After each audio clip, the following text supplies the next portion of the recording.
Hey guys, just wanted to do my review and reaction for Agents of S.H.I.E.L.D. Season 5, Episode 18, All Roads Lead.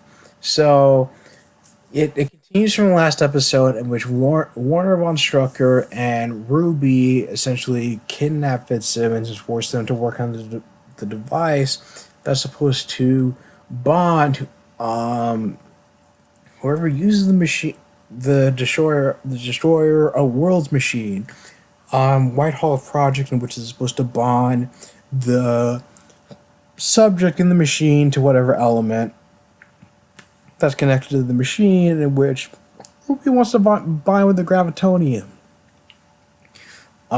With and because and it has multiple plot lines going on in which May is pissed at Coulson for willing to put his life on the line, knowing that he's going to die and throw away his life, regardless of not having his loved ones have any say in it. And now she goes with Daisy on a mission to track down General Hale at her hideout, where she was keeping Coulson and Talbot captive. And she actually willingly surrenders herself over because she realizes after Creel bonded with the gravitonium that he's hearing the voices of Franklin Hall and Ian Quinton in his consciousness, fighting and bickering with one another, and taking a toll on his sanity, and realizing the same thing is going to happen with her own daughter after being locked up, and realizing that she's been treating her like crap and putting her through the same kind of horrible treatment that she went through as a teenager under Whitehall and others and the other Hydra members treatment. And she doesn't want Ruby to, and she basically wants to save her daughter. And the lighthouse, because of the Hydra conditioning from back in season 2, she is basically being conditioned by Talbot. He's basically been conditioned by Hale to act as a Manchurian candidate to kidnap Robin Hinton to prevent her from, I guess, becoming a threat in her plans. And it even gets to the point where he eventually,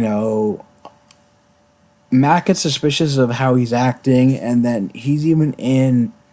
Talbot is even in Robin and her mother's room looking at her the former's drawings, and the mom realizes something's up, and she tries to make an excuse for them both to leave the room, but Talbot attacks the mom, and Talbot and Robin ends up standing there just not really doing anything. I guess just because, I don't know, I guess just because it's like a combination of her power and his, I guess it just, she shows a lot of time, a lot of signs of autism. But she's eventually taken by Talbot, and based on the attack in her room, being found unconscious by Coulson, Mac, and Deke, that they're all able to put two and two together to realize what's really going on. And Mac and Coulson confront Talbot about what he's doing, kidnapping a little girl. That is not right.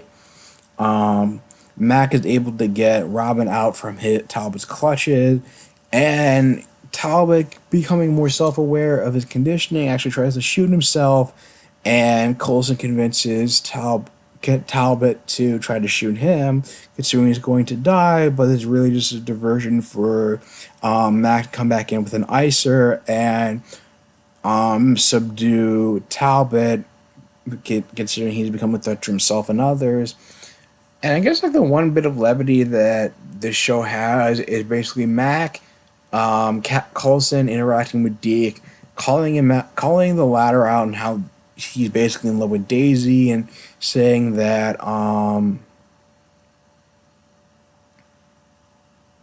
he's not being very convincing about not liking Daisy, and saying it's like Do you guys have any advice for a guy trying to when Daisy over, Mac is just like, well, my girlfriend just tricked me and manipulated and locked me in a cell, and Coulson says that based on his interaction with May that apparently I'm not very good at expressing my feelings, and Deke's like, okay, well you guys are useless. I guess I'll get her lemons.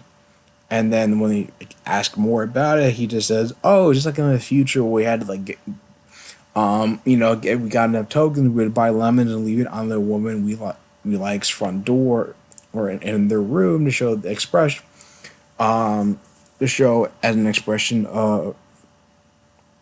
to express affection for that to the girl we like." It's like that's something you guys do here, right? And Colson and Mac look at each other and they're like, that's that totally. Yeah, you completely got the right idea. And the major subplot is, I mean, like after May and Daisy go to Hale's headquarters, like she says, she surrenders herself because she realizes that what danger Ruby is in, and Ruby and Warner are basically beating up and torturing Fitzsimmons to get them to finish the machine, and once they ultimately do so, Ruby is put inside the machine. Warner activates it, and even just being bonded with 8% of the gravitonium, it causes Ruby to go through this intense amount of pain and even some insanity, to the point where Warner initially lashes out and wants to kill Fitzsimmons, thinking that he's been manipulated and lied to, because he's still butthurt over Agent Shield, Shield using that memory machine that was used on Coulson to, I guess, torture him and get more information out of him. It's been a while since I've seen season 3. I have no recollection of that event at all. It just seems like Warner was just kind of just like almost like kind of like spoiled brat, and like in Cartier Jr. in this week's episode in Arrow. There'll be a link to it in that video if you want to know what I'm talking about. But he eventually stops the machine, especially at the behest of Hale, Daisy, and May, realizing what's going on, that it's not Fitzsimmons lying to them, it's the gravitonium driving her insane. But even with it just being bonded with 8% of the gravitonium, she's still hearing the voices of Hale and Quinn inside her head, to the point where she's floating in midair. She can't even control her powers, to the point where she unintentionally crushes Warner von Strucker's head. And the thing is that even with this episode, especially in this episode, and it was even implied in prior episodes, the two of them were in a relationship, but which I thought it was kind of creepy, because I thought Ruby was a teenager, and you know Warner von Strucker was this 20-something-year-old man, so it just seemed like incredibly weird and creepy. But I guess it's a moot point since he's as good as dead. And Ruby is basically going through screaming and going through this trauma, having Franklin Hong Ian Quinn in her head, being unable to control her powers, and the trauma of her mom treating her like crap, even though she's trying to apologize and talk her down. Even Daisy trying to talk her down, because she even mentioned that to Hale, that is like, she would make a very good shield agent, even to the point where you can tell that she's taking a page out of Coulson's book, because of the fact that it's like, if you're looking Coulson within that kind of position, that's something that he would say and do. Coulson is like always trying to look for the best in people, bring out the best in people, and apparently you can tell between the father and daughter relationship that Coulson and Daisy have had over the years, that he's set an example, and even she's even trying to follow her example, and even trying to help talk Ruby down, help try to get control. control of the gravitonium in her body and not let the voices in her head like get the best of her. The problem is that Yo-Yo comes back into the room and realizes that Ruby, this is the same girl who cut off her arms, and is like completely pissed off and realizes that she's a threat. That she basically decides to take Ruby's chakram and basically slit her throat and slit her throat, and her dead body goes off this kind of some kind of like energy blast in which it knocks everybody back, but it gives Hale enough chance to escape. And Daisy is furious with Yo-Yo, saying it's like, oh, we were trying to talk her down. We were trying to talk her down, and you killed her. And Yo-Yo doesn't feel any kind of remorse, saying it's like, no, I saved the world, which you notice is of course you realize that May was going to be more on board for trying to talk even May was like more on would be even before the scene. You would know May would be more on board for talking Ruby down, because you know how she had to kill that girl prior to the events of the series, and just to save lives, and how much that traumatized her, and how she became so serious. And so it's interesting how they have this like the parallel Yo-Yo and May have at this point, but